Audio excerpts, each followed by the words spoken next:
పహల్గామ్ ఉగ్రదాడికి సంబంధించిన పిక్స్ చూస్తూ ఉంటే గుండె తరుక్కుపోతుంది. జీవితంలో గొప్ప అనుభవాలను పొందుదామని కాశ్మీర్ వెళ్లిన వారికి భయంకరమైన అనుభవం ఎదురైంది.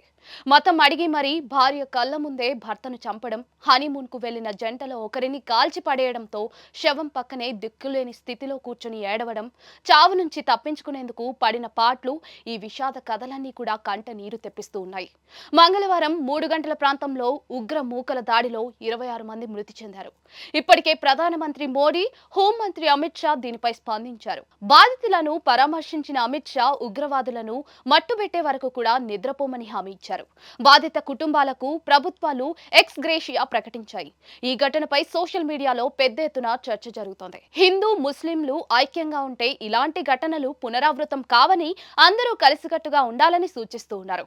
మనలో మనం కొట్టుకుని చావకూడదని చెప్తూ ఉన్నారు. కొందరు కేంద్రాన్ని తప్పుబడుతున్నారు. ఈ క్రమంలో హీరోయిన్ సాయి పల్లవి పాత వీడియో ఒకటి వైరల్ అవుతోంది. మన ఆర్మీ పాకిస్తాన్ జనాలను ఉగ్రవాదులు అనుకుంటోంది. వారు కూడా ఇండియా ప్రజలను ఉగ్రవాదులు అనుకుంటారు.